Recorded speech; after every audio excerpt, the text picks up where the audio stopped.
Hi everyone, so I'm Peter. I'm from the Web3 Foundation. Mastodon is like a federated version of Twitter. You can check it out. It might be decentralized at some point, maybe. Yeah. First, I will talk a bit about the Web3 and Web3 Foundation, and then about Polkadot. So the foundation is set up to generally make sure that that we do proper research, then we develop, and then that all the Web3 technologies are spread out and used by people. Yeah.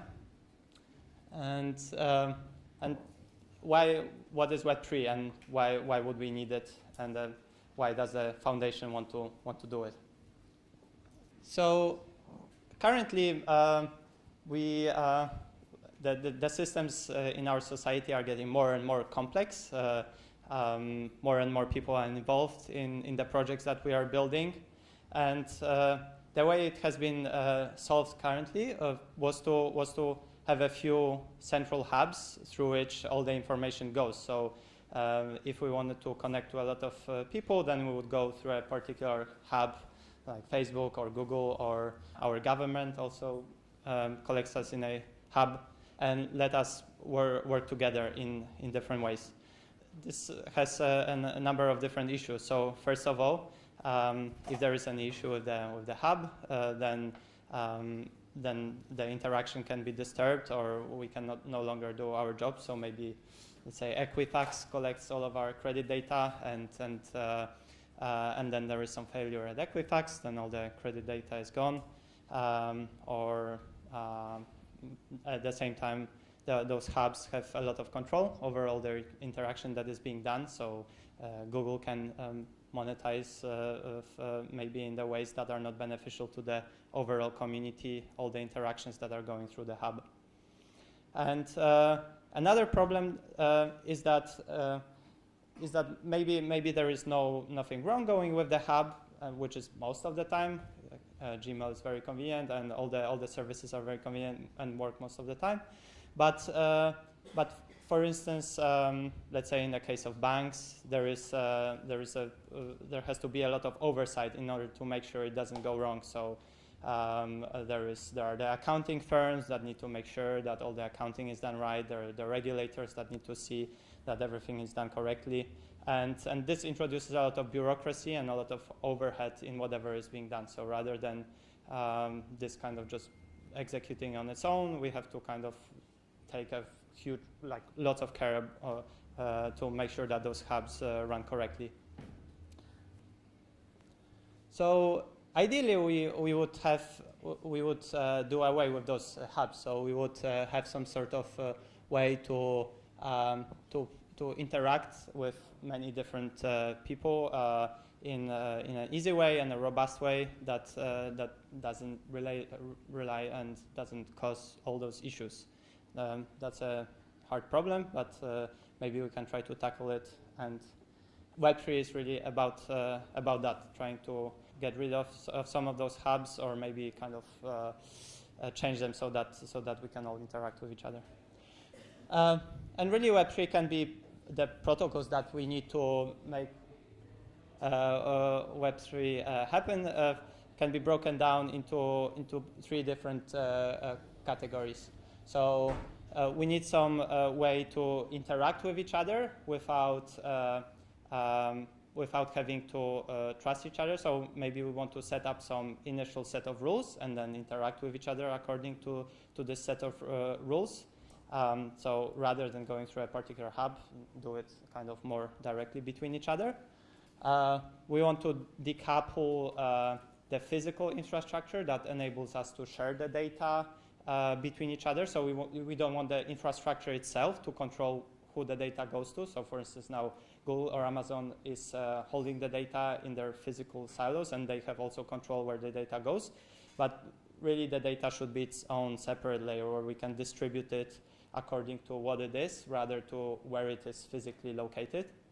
And then we want some way to to message each other kind of in a more transient way. So maybe we don't want to make any agreement, but we just want to directly message each other, and we want some way of doing it potentially anonymously. So currently the privacy is being protected. Let's say if I send some message through Facebook, Facebook doesn't reveal like where I'm sending this message. So I just make a request to Facebook server, and then Facebook kind of deals out the message to the right person. So that's privacy preserving, given Facebook doesn't reveal any of the information. But now we don't want to rely on this central hub, so we need some other way to achieve a similar type of privacy. Yeah, the Web3 kind of tries to encompass all those different protocols, or build up different protocols that enables us to do it. But then, how can we do it? What are the different things that are maybe being built that can enable all those different features? So there is, as I said, those different pieces of technology. So, for instance, blockchains enable us to have those interactions between each other, where we only agree initially at some set of rules, and we additional people, when they want to join, they agree, what's the genesis, what are the state transition rules, and then they can join the network and interact in a low trust fashion, where the trust over execution of those state transition rules is distributed. We have data publication systems, where like IPFS, where again the data, the content of the data and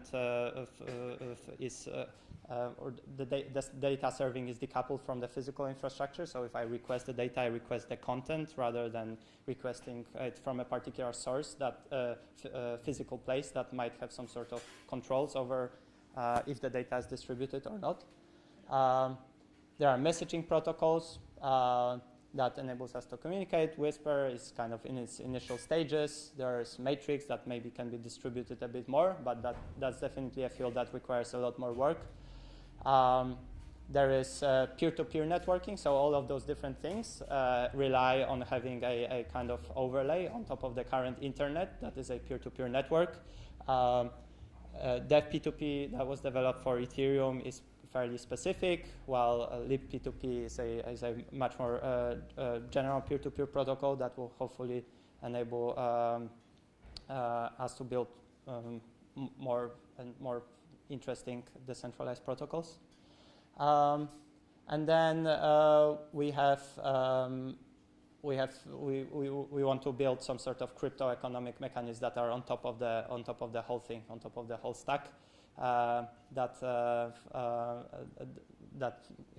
We can leverage. So in terms of Web3, it will be trying to do it on Web3 Foundation. It will be trying to do it on a low level, and then enable other people to build very concrete applications. But yeah.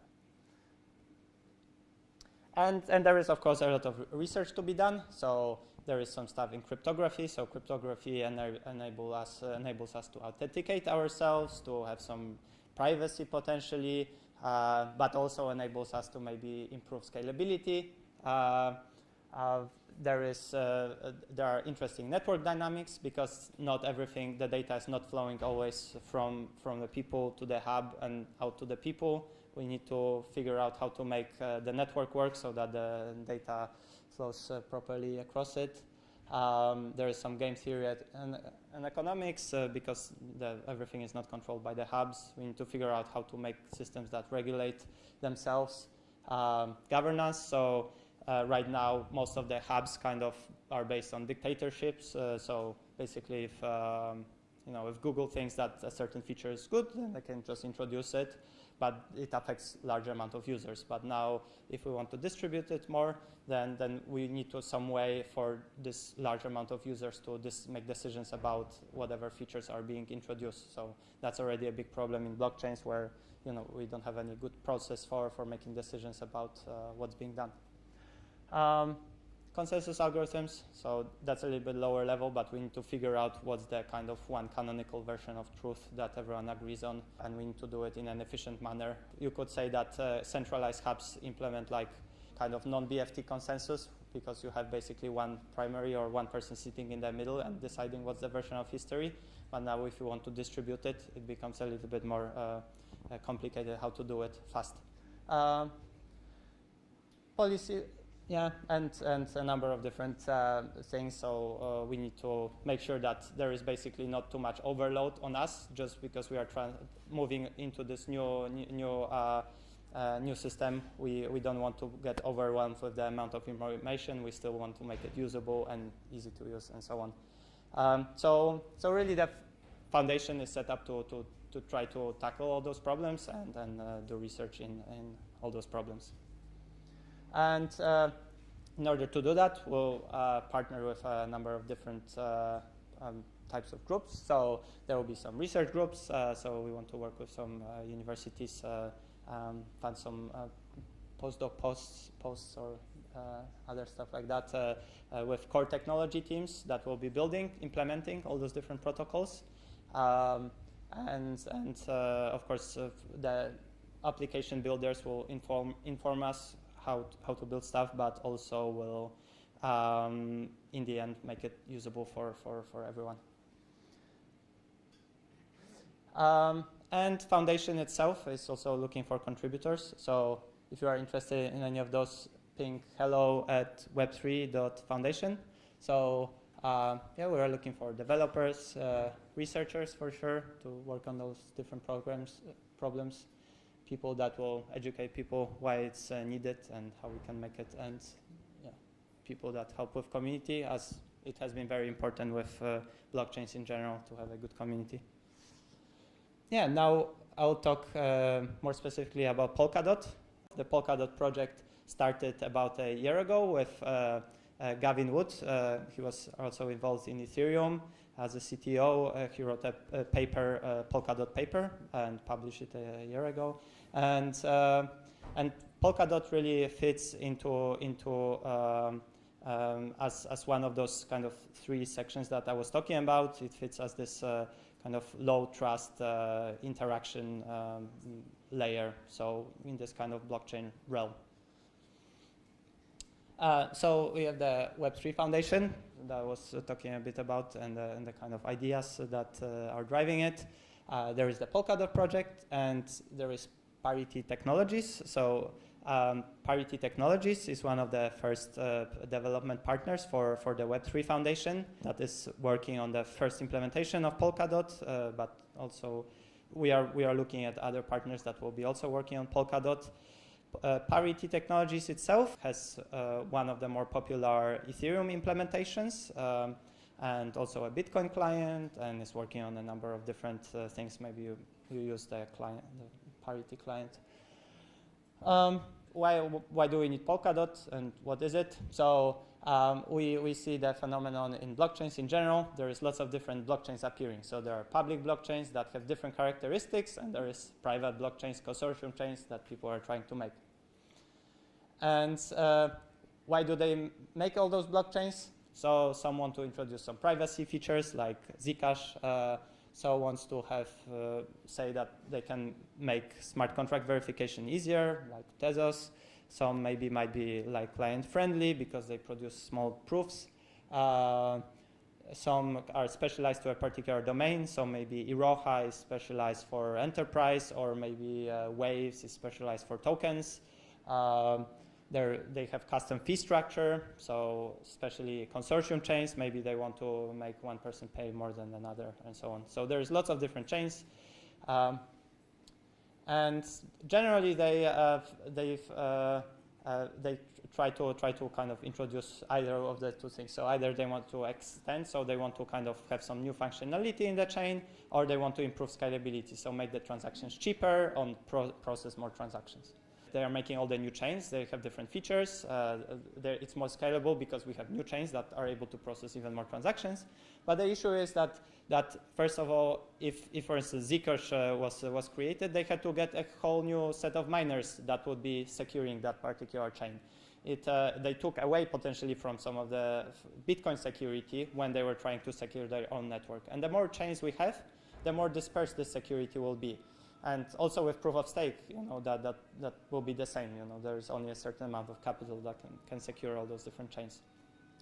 It makes it pretty hard to iterate. So if we have a new chain, then we have to convince the community to move over. There is no easy way to move over. It's not like it's hard to evolve the existing chains, as we see with all the Bitcoin hard forks. So that's a problem. And they are all fragmented, so they cannot communicate with each other. So we have Zcash that enables some privacy. It's very hard to leverage this privacy instantly, for instance, on Ethereum or on some other chain. Or maybe we have some very rich and functional blockchain like Ethereum, and then we have like a simple blockchain that doesn't enable a lot of this functionality like Waves, and Waves might want to leverage some of the functionality on Ethereum. That's not possible. They are all disconnected. So what we need is we need to pull this security, so make sure that all the chains are secured kind of together. So the more chains we are not dispersing all the security. We need to make sure that they are able to communicate with each other, and in general, so not only tokens, but communicate whatever messages they want to relay. With Ethereum, we'll learn that probably like general computation is pretty cool, and maybe we can make something more than just new currencies on the blockchain. But at the same time, remain extensible. So we want still this innovation of new state machines and enable for more transactions to be processed or cheaper. And hopefully Polkadot tries to resolve those issues. So the way it's trying to resolve it is basically moving away from this current approach in the blockchain, where the state transition mechanism is locked in with the consensus mechanism, or canonicalization mechanism. So basically, the state transition mechanism tells us what are the possible correct continuations of a particular chain. And there can be multiple continuations. It can be like one continuation maybe have one ordering of transactions and another and different ordering of transactions, and we need to basically have a process according to which we decide which continuation of the blockchain is one single canonical one. Otherwise we could have double spending. And yeah, that's the main issue. So the way Polkadot resolves it is to split it up into two different parts. So there are the parachains, which are potentially differing state machines. So parachains and their respective communities ensure only that there is some variety of potential valid state transitions available.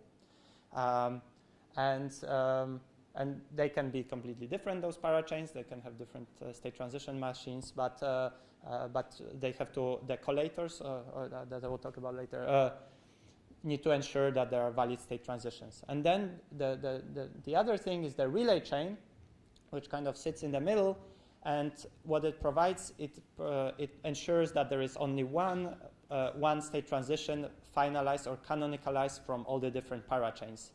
And this is what usually people say that constitutes the security of the blockchain, because really, even in Bitcoin, every single node can see if a chain is valid or not. The main issue is with ensuring that is actually canonical, and by making this this canonicalization kind of more lightweight and parallelizing all the different state machines, we are able to like get rid of this deadlock between the two things.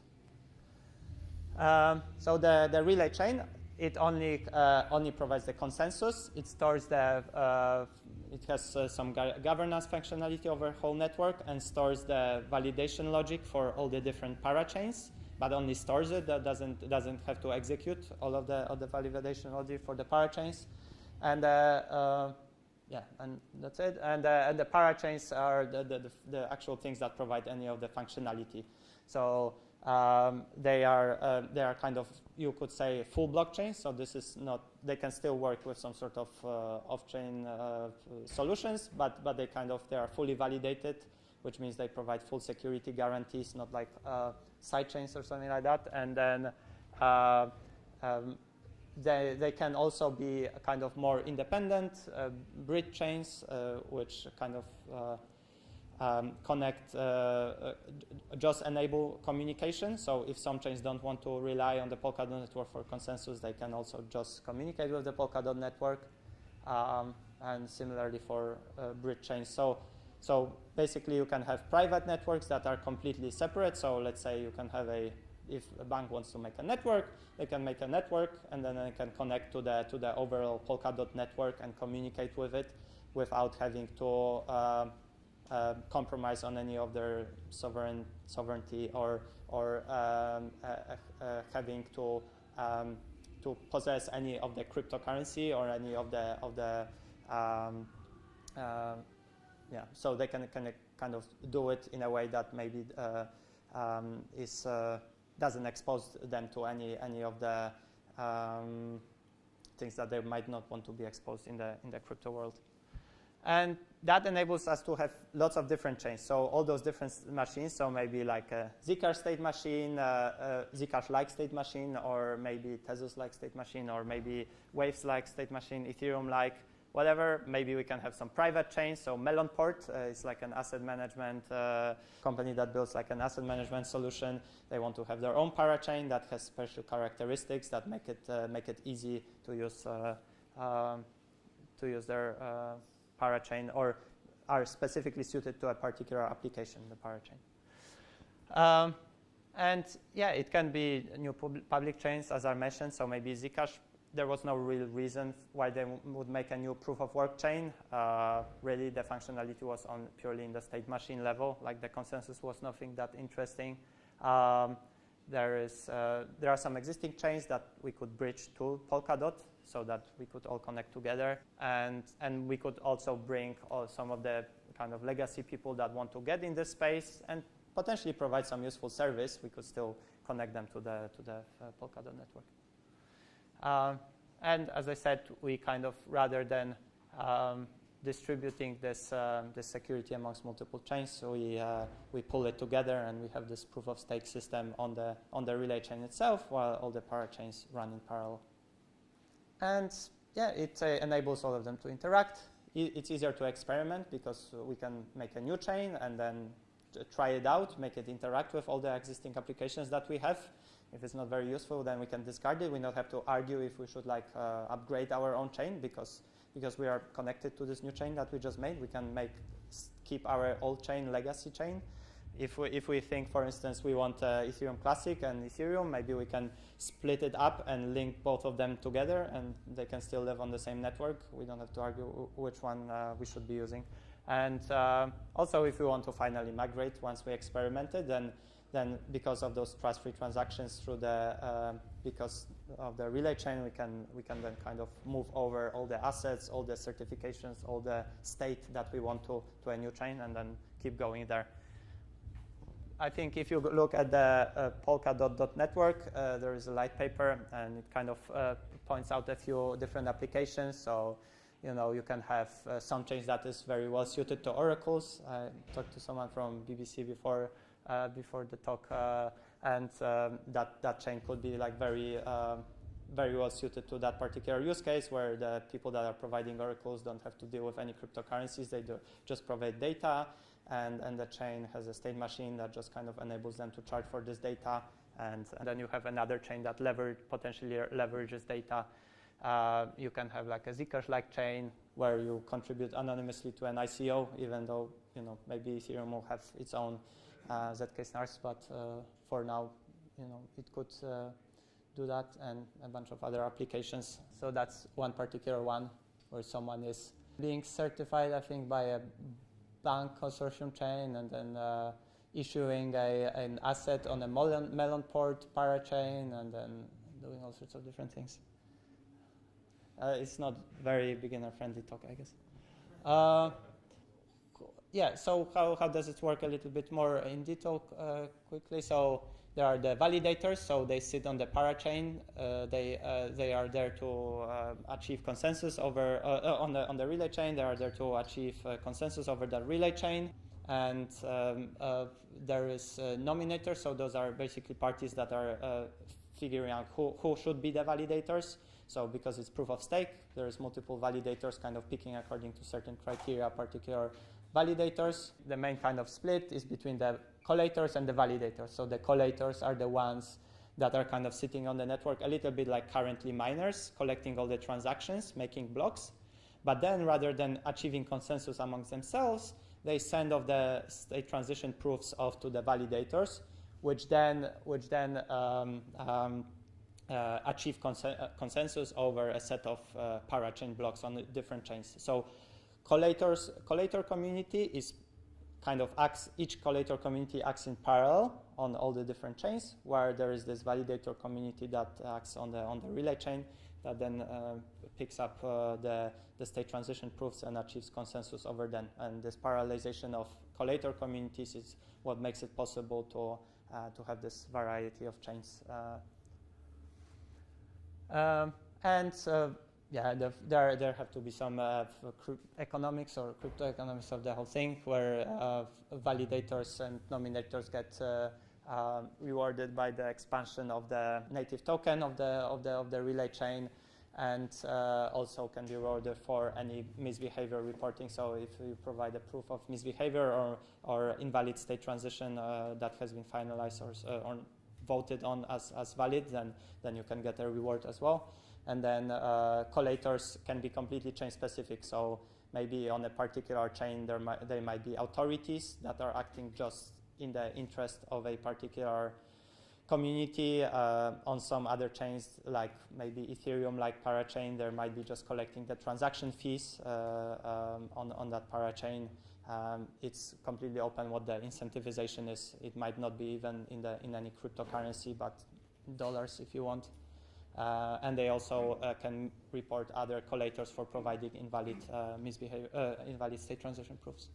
Yeah, and there is the consensus process, so it's done in a few different steps. So validators are validating different chains in parallel, so there has to be at least one statement from validator per chain. So you can have at least as many parachains as there are validators. Then they kind of broadcast those statements of availability and validity. Then there is a primary that releases a block on the relay chain, and then as the time goes on, different validators are signing off on a particular version of the relay chain, and that leads to a finality once certain proportion of the validators signed off on the chain, which ensures there is no reversal. So you can kind of be sure that there is no probabilistic finality, but you're absolutely sure that after a certain point the chain is finalized. This is a little schematic from the paper, which kind of puts all of those different actors and things together. There are different there is a bridge parachain, there is some parachain with a message going across, there are the validators in the middle, collators pushing messages across the different parachains.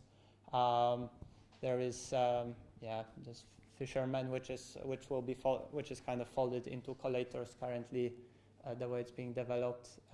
And there is this kind of neat idea for a second order relay chain, potentially like a tree of relay chains, but this is still under research. Yeah, and I think just to kind of maybe place it amongst different solutions. So I think what's important is to make sure that this security doesn't keep dispersing. So we need to kind of go back and figure out how do we make security of all the chains common, so we don't have to, as we grow, we are not getting less and less security. We don't want to limit ourselves just to tokens. We want to kind of have general transactions, and because we want to go into the future and be general about what we do.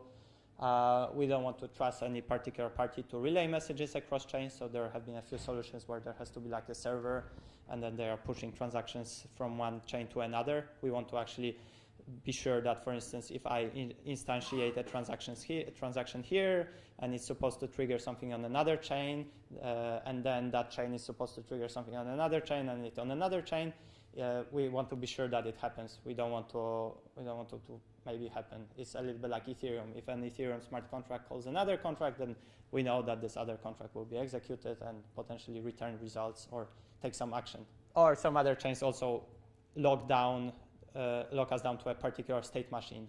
So we see that it helps with scalability if we just have one state machine. So it's a little bit like sharding, where we just have one state machine. Sharding is still good for scalability, but we still need another solution also to make this extensibility or different chains possible that have different characteristics. So the development is going forward. There is a number of different things that are being developed. Proof of stake consensus, so this is developed in parity, kind of separating the consensus itself from the staking contract. So you can look at Polkadot.io. There is kind of links to a number of places in the code base where you can have a look at it, making sure that there is you can produce lifeline proofs for full state transitions. So this is necessary for collators to be able to function. We have a bridge ready, so this is something that enables you to relay transactions between different Ethereum-like chains, without trusting any single party. We are implementing libp2p, which is kind of a more general peer-to-peer protocol that will enable us to do a few more things than devp2p. We have a new state machine that enables you to run code that is compiled to WASP. So this makes it possible to write, for instance, contract in any language that compiles to WASP. So, for instance, Parity writes mostly in Rust, so we can write smart contracts in Rust and rather than Solidity, and write proper validation logic that can run on the relay chain. And WASM is a standard WebAssembly that is being developed across the industry by Google, Mozilla, and other people, and it's already very fast compared to something like EVM, which will enable us to do much more complex logic on chain.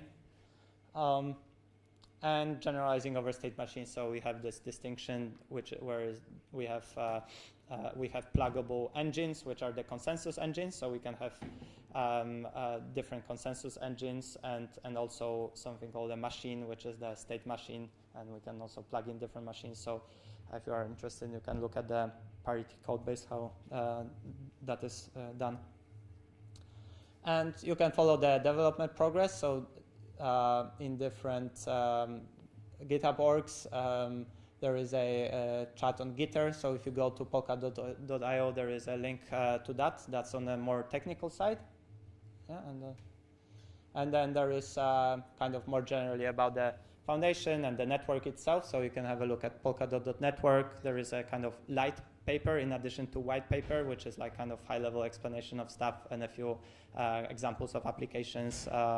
And Web3 Foundation, so that's the foundation. If you want to get in touch, have a look. And there are a few videos and blog posts and stuff like that to understand it better.